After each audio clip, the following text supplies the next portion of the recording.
Good morning, everyone, and welcome to Activities for People Living at Home with Dementia.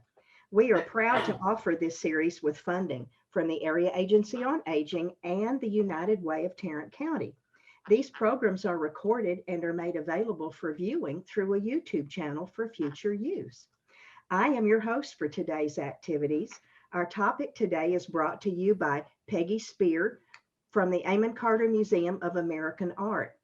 We were thinking yesterday, what could it be? Bodies of water? We can't wait to see what you've brought us today, Peggy.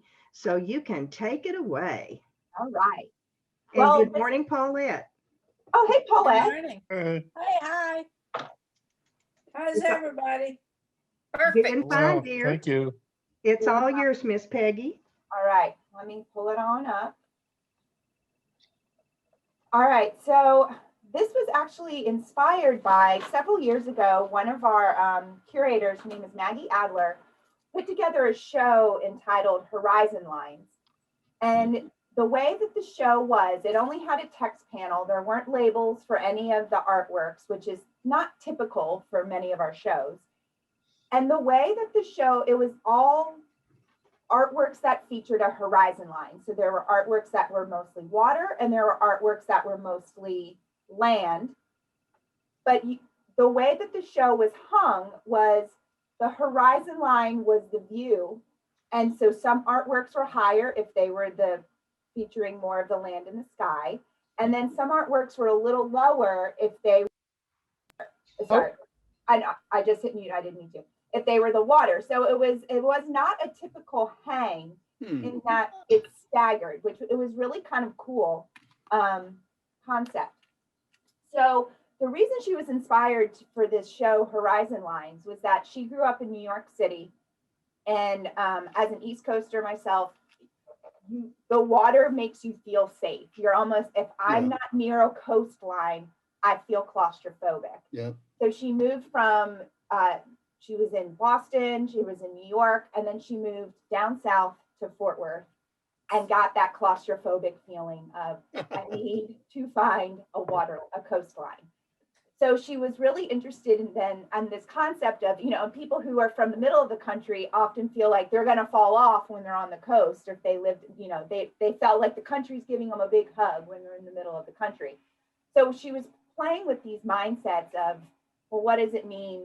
What does horizon lines mean to different people? So we're focusing on 4 artworks that were in that show that really talked about the water aspect of that horizon line. So this first artwork is by a woman named Dia Selvins. And tell me what you see, what we're looking at. Looks like Water? ocean. Water, lake, somewhere, but it's with a little bit of wind, so it has wave movement. Yes, it's a little choppy. And it was the ocean. Yeah, Other museums have this particular print, and some places it's titled Ocean. Our version is titled Untitled, so it doesn't give you too much context. But it's the ocean, and like Steve said, it's choppy. It doesn't feel smooth. This is a lithograph. This is not a photograph. She did this by hand. Whoa. I mean, That is amazing. it's beautiful. In real life, it's 20 by 29 inches. So it's pretty large. And you just get so sucked into this artwork. And then when you realize it's not a photograph, it's by hand, then you really get sucked in because you want to try to find the artist's hand. So what kind of emotion or what do you feel when you look at this lithograph? Restless. Okay, so I heard restless. I heard someone say sleepy. Did I hear that? Seasick. Coming in. Oh, seasick. Okay, seasick, restless. I sort of feel calm. You feel calm. Okay. It doesn't look too choppy to me. It just looks beautiful. Yeah, it does. So she's dealing with almost both sides of what I'm hearing. She's dealing with the calmness because, like Yad is saying, almost like that soothing rock to it. You feel the serenity of that water.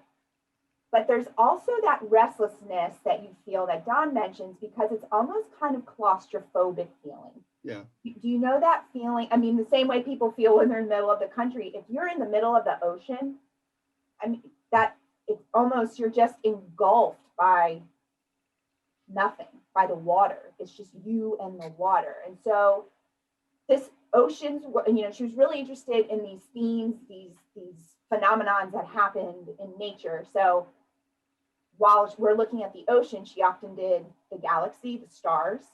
Oh. There's any other guesses on something that might be similar to an ocean that might give you that same feeling, or galaxy, another type of environmental phenomenon? Desert. Yes, got it, Deserts. Myra. Yeah. Desert. She did deserts, and she also did, Mountains. and say that again, mountains. Mountains. She didn't do, not that I've been able to come across, so she didn't really do mountains. It was spider webs was the fourth thing that she really focused Oh, on. spider web. Okay. So really focusing on it wasn't a zoom in of what we're looking at. She wasn't focusing on like really getting into the zoom in of that particular, but looking at it closely, making it look bigger. Mhm. But that smaller piece is still part of a much bigger whole. Yeah. So you can see the artwork or the theme of ocean and desert and galaxy happens a lot. But and she would take photographs and then work off that photograph. So while it is a picture of something that actually existed maybe in that moment, she still was able to add her variation by hand. So if you were to be able to get very close up to this artwork, that's when you would be able to see some of the different variations that she used to make it her own version of that photograph. So not every single one looks the same, but it stands in for some people said lakes, some people said oceans. It could be whatever body of water, but that body of water. Peggy, I'm going to throw you a question because my brain doesn't work right sometimes.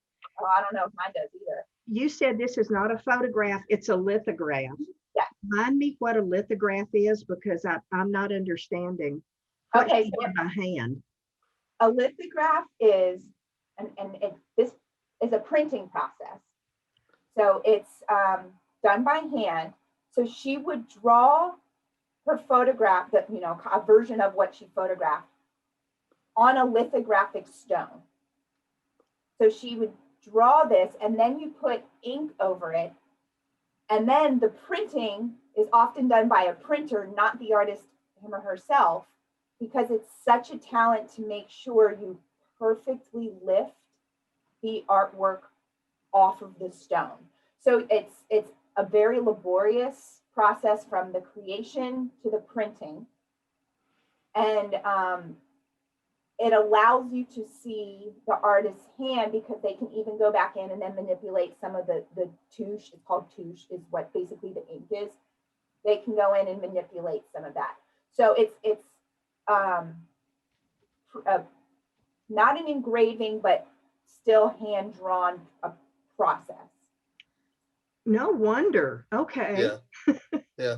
That seems Now like I can say, gee. It's amazing. I mean, like, this artwork is one of the most breathtaking artworks to see in your life. And she started in pencil, so you can see that how this could translate to pencil. This could translate, to black and white photograph. And she was really interested in the gray tonalities of it. So there aren't, that I've been able to find, any color versions of this. It's always in black and white. Thank you. Yeah.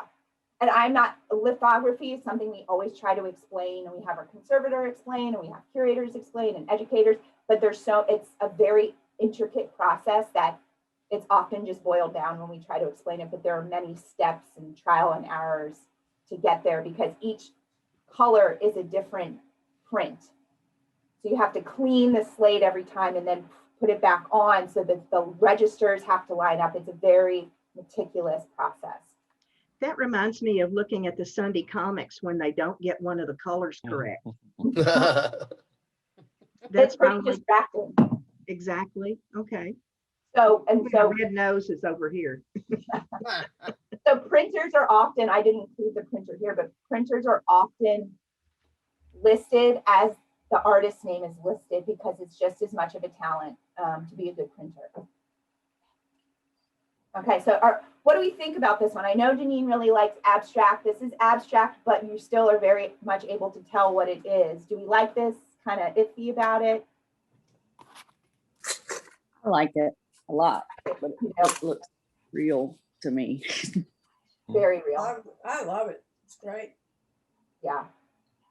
All right, now we're totally shifting gears. Oh, Oh, wow. Wow. It is very bright. Lithograph again. Print by the artist Ben Shahn, and the title of this artwork is called The Sea Itself. So what are you seeing that evokes the sea? a lot of waves. Yeah. A lot of stylized waves. I mean, they're not real waves. They're Right. exaggerated.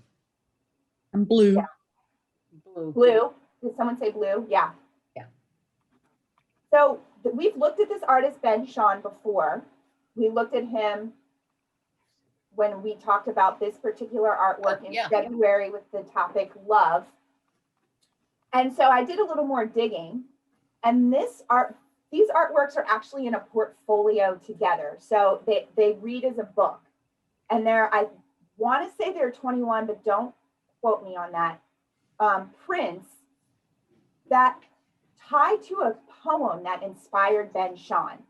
So he was studying in France, and he was walking along the river and saw a book stall of an Austrian poet, and his name is Rainier Maria Rilke. Okay. And he picked up the book and he happened to read this poem called, I want to make sure I'm getting it right, For the Sake of a Single Verse. And so he read this poem. The Austrian poet wrote it when he was 28. Ben Shahn stumbled across this book when he was 28, this poem, and he was very inspired by it and decided to create prints that riffed off the poem. Mm. And so this particular, I'm going to read you, it's not, I printed it on a sheet of paper. It fits on one sheet of paper. So it's not an extremely long poem, but essentially the poem reflects on a person needs to have multiple experiences to understand the importance of a single memory. And as you go through life, your memories become who you are. And the more you live, the more you know that memory helped form who you are as a person. It's a very beautiful poem. But I'm going to read the part that this particular image is speaking to, which leads into the line that this particular image speaks to. So it's about halfway through the poem, and he writes, one must be able to think back to, and then it goes on, to days in rooms withdrawn and quiet, and to mornings by the sea, and to the sea itself, to seas, to nights of travel that rushed along on high and flew with all the stars. And it is not yet enough if one may think of all of this.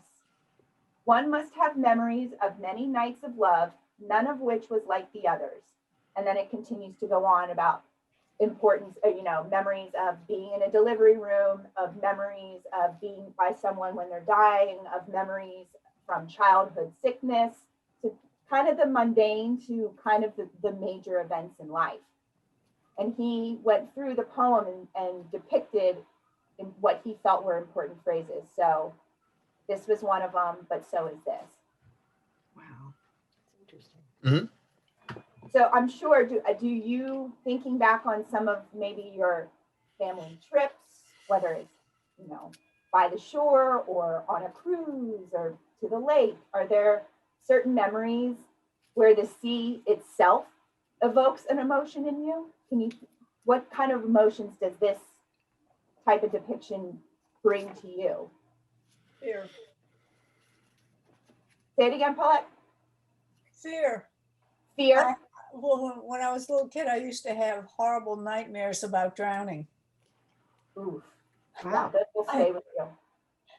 I used to, never, I shouldn't tell you this, but I used to have this, when I saw those, the bull dancers in Minnows, and they Mhm. would dive off the back of a bull into the ocean. And when I saw that one day, you're going to write me off as a nutcase here, okay?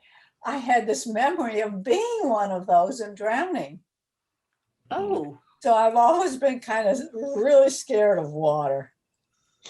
So Hmm. I shouldn't tell you all this because No, water you is write me scary. off as a Water nutcase, is okay? scary.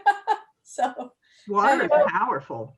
Water is so powerful. And so, the way that this poet talks about thinking of what the sea itself means, it depending on the memory or the reader, whoever, it can mean happy things, it can mean scary things, it can mean sad things.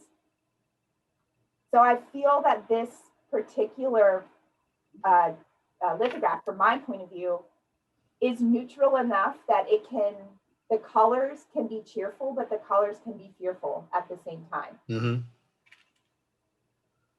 It reminds me of musical staffs, yeah, it Oh, does. yeah, Yeah, it it does. does. both treble and bass clef, and the Mhm. lines. Yeah, musical lines, yeah. I saw It that reminds too. me of a paisley fabric. Oh, Oh, yes, that's true. Tracy. Yes. I like how the blue lines go over the background. Mhm. Reminds me of one of my granddaughter's paintings. That- The young kid just goes, Yep, that's right. that's right. There I'm like, is- could have there gotten a is- fortune for it if we'd known about it, Mhm. If I hadn't seen the title, I would have thought it was about music Oh, really? Okay. because Yeah. I saw that Yeah, it first does. as well. I would think it's about the ocean. It Yeah, I would almost too. looks like insulation to me. I'm sorry, I'm a engineer. Hey, No. that's all right. The Or- engineers' or- brains are different. Or wool or twine or yarn or something like that. Yeah. The ocean to me means The little ghosts from Halloween. the ocean to me is it evokes memories of my honeymoon because we spent it by the sea. Oh, how beautiful. See how Aw. Oh, yay. How wonderful is that? Wow. Which sea? And it was the Gulf. If Mhm. either John, what's the name of the place we went? It was the ocean. What place? What? It was Destin, Florida. Oh, Yeah. Florida, yes. That's a nice place. Yeah, I've heard the it's beautiful. white sand beaches. Yeah, It's one of the better beaches in the Gulf because Texas beaches are kind of where everything goes after it comes in and kind of sticks to it. The armpit. Yeah.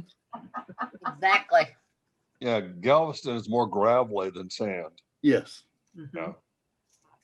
To me, the wilder the ocean, when you walk next to it, the calmer feeling I get. I love big waves. really? Me, it's just so calming when I walk next on a sandy beach and the waves are just coming in. Now I'm mainly thinking of the North Sea, and Uh-huh. that can be wild very, very often, but it had a calming effect on me. Oh, wow. Were you Yeah. close? I know Denmark's not a huge country. How close were you to real water yet? Well, I grew up on water.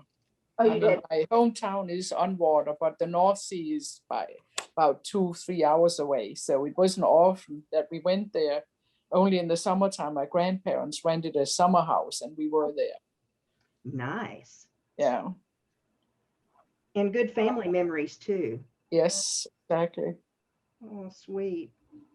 Well, we're going to move from this poem, and I'm going to repeat the poem if you're interested to just give it a Google. It's depending on the translation, it's for the sake of a single verse or for the sake of a single poem.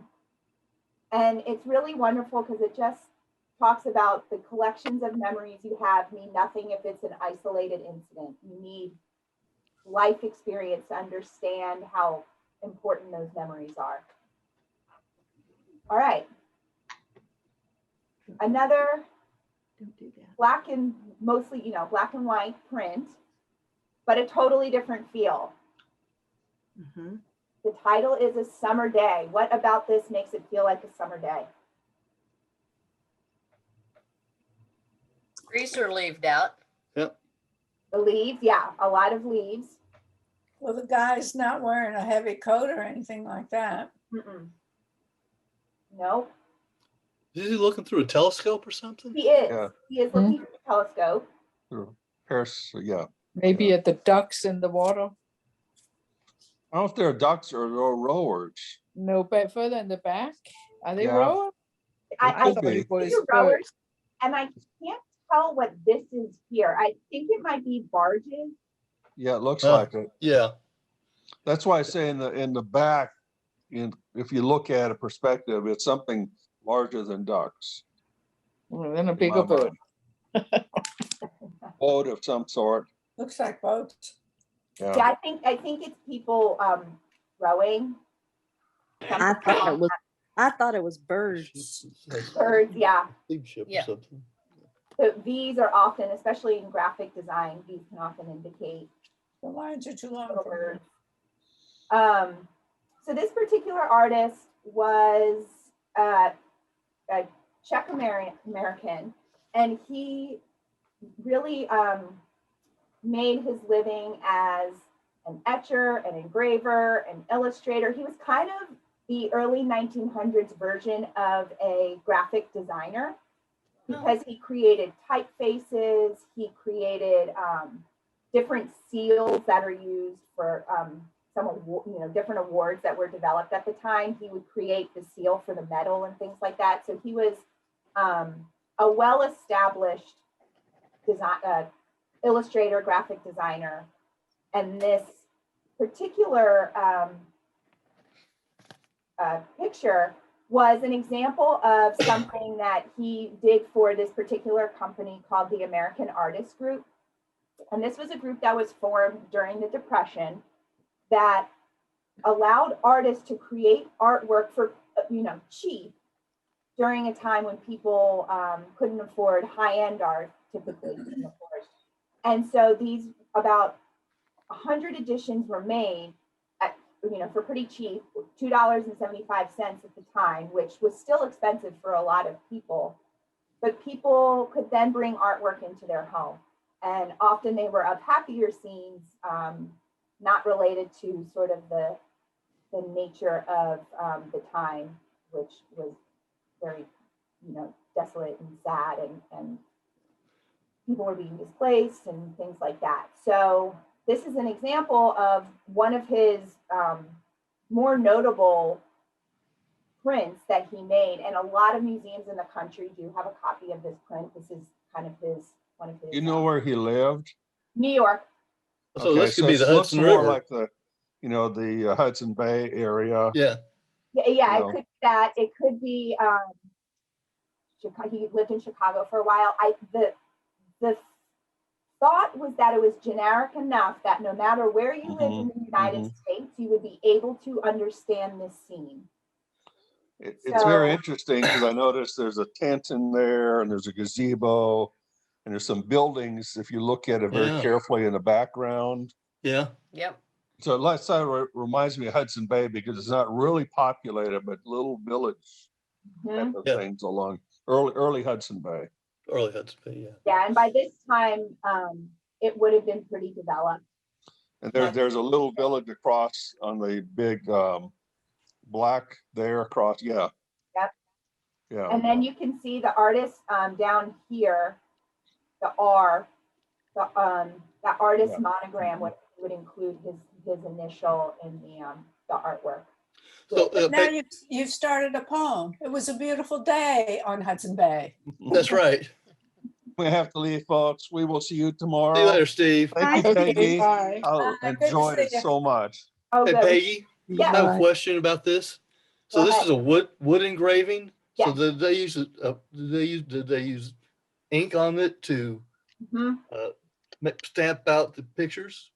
Yes, so this particular method is generally pretty cheap and easy to mass produce. So he would have engraved into the wood block. So the parts that are white were parts that were engraved away, and the parts that are black is what is raised. And so then he would ink that, or his printer would ink that, and then that would be how you can produce multiple images quickly and cheaply.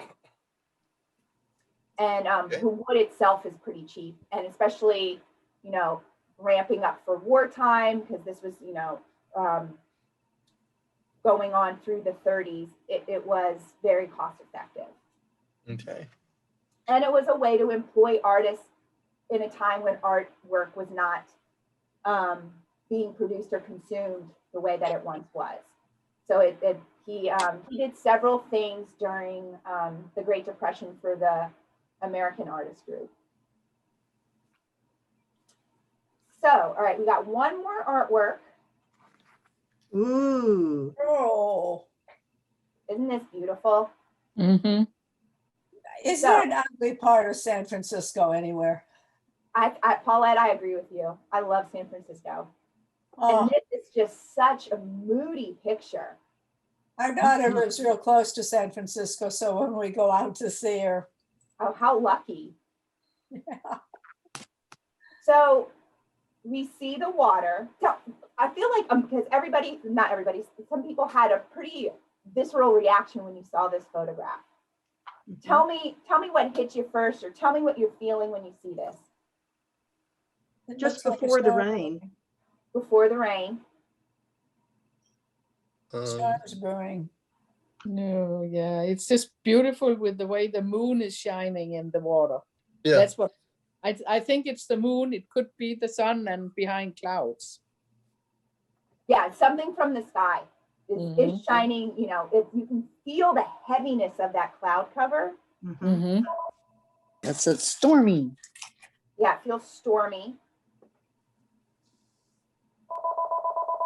And then you can see the horizon line. And you can't really, I mean, you can sort of tell, but that heaviness of the cloud starts to meet the glassiness of the water. And, but Mhm. Yeah. it all, even though the clouds feel heavy, it feels to me, and maybe other people feel this way, that it's so expansive. I mean, while it's heavy, it doesn't feel close. Yeah. This particular photographer's name is Purple Jones, and he went to school at the San Francisco Institute of Art, and he was a student of Ansel Adams, Mm. the famous photographer. And after school, he ended up being Ansel Adams' assistant for 6 years. So he was very, very influenced by Ansel Adams, and ended up becoming really close with him personally, professionally, but personally, they developed a really nice relationship.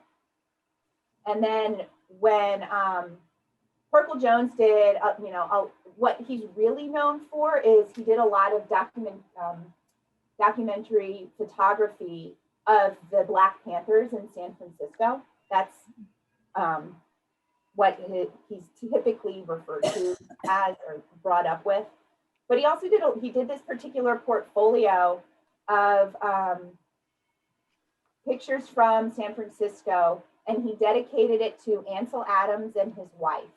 And it's 21 photographs that show different neighborhoods and things like that of San Francisco.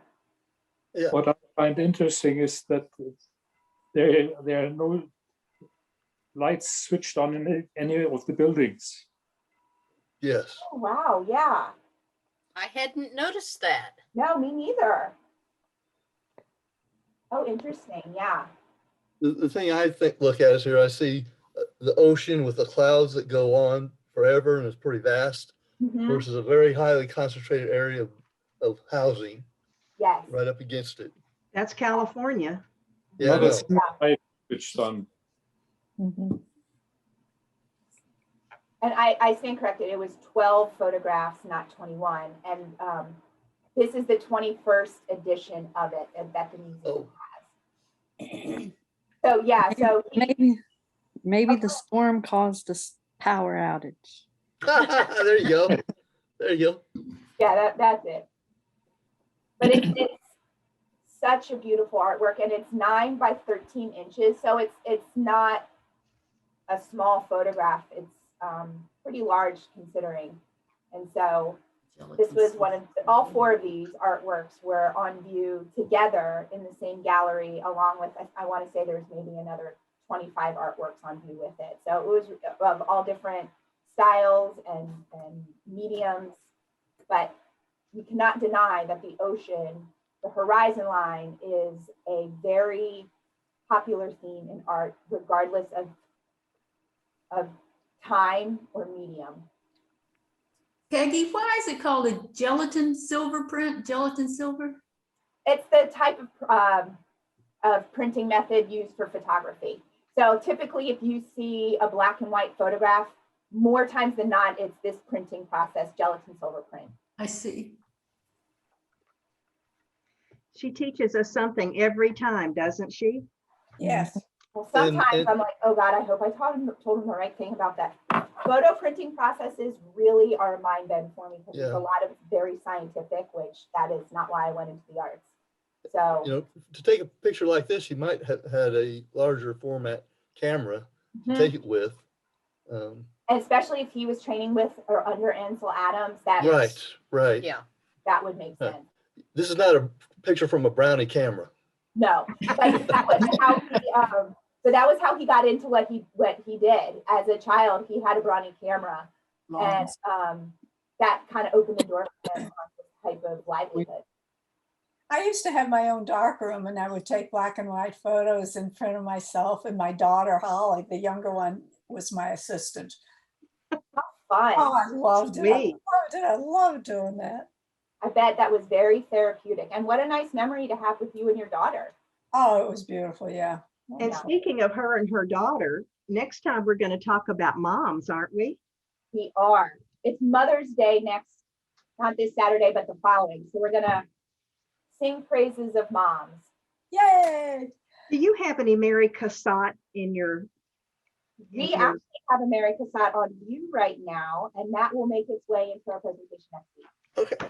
Yay! Yeah, it's a work on paper that has not been on view since I've been here, so it's pretty cool that it's out right now. Oh, I love her earrings. Doesn't she have great earrings on today? Yeah, Yes, and she she does. does. yes, she does. Miss Peggy, we thank you so Thank much. you, Peggy. Yeah, So thank you. Oh, thank you, Peggy. thank you. Have a Thank you, nice Peggy. week. Absolutely.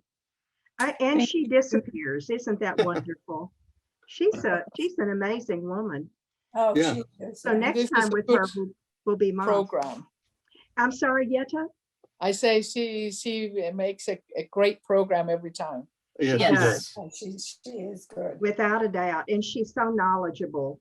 Mm-hmm. I feel like I'm smarter every time I listen to her. It's too bad I forget it tomorrow. Yes. And that's okay. And we can ask again, can't we? That's right, we can. Well, tomorrow I'm taking my first day off since Thanksgiving. And Gail will be here with you tomorrow. So if you're not going to be singing and you'll be with us, we're going to have the Fort Worth Museum of Science and History. And I do not know what the topic is. So I told the slide to say surprise topic. There you go. Yay. I have no idea, but it'll be Gail being your host tomorrow. So you'll get to Wow. spend some time Enjoy- with her. Enjoy your day off. Thank you. Thank you. I have a bunch of ladies that I am almost the youngest in the group, and they used to go to lunch once a month before COVID, and this will be their first lunch outdoors. Mm. And That's let's wonderful. hope that it's covered. Yes. It will be rain tomorrow. So that I wouldn't miss you other than to see my little old lady friends.